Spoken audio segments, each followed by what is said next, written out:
আসসালামু আলাইকুম বন্ধুরা, কেমন আছেন? আশা করি ভালো আছেন। আমিও ভালো আছি।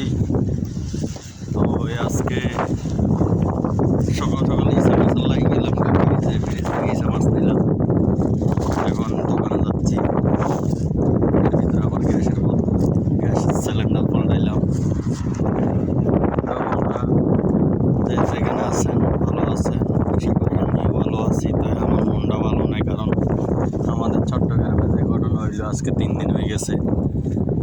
আসলে একটা মানুষ যদি একটা মানুষের আশেপাশে পাড়া প্রতিবেশী পাশে থাকে, ওই মানুষটার প্রতি বেশি মায়া থাকে।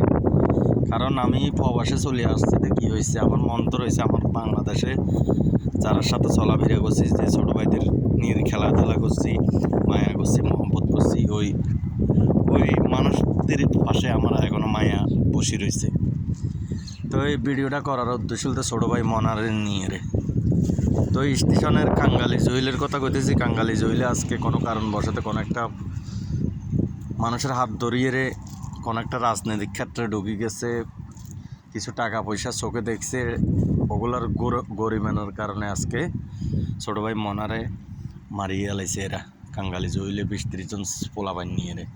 তো আমি ভিডিওটা করার উদ্দেশ্য যে আমি সবার কাছে আমার অনুরোধ, পুলিশ প্রশাসন হইতে র্যাব হইতে যে যেখানে আছে বাংলাদেশের আইন শৃঙ্খলা বাহিনী, এদেরকে ধরিয়ে রে ফাঁসির আওতা নেন।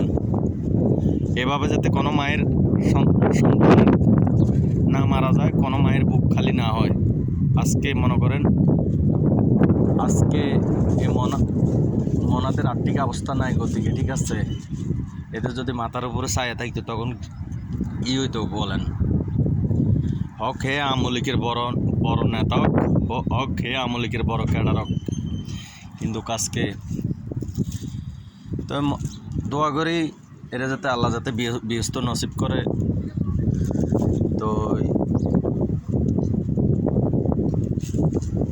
বাদ বাকি উসুল হইল এরা যদি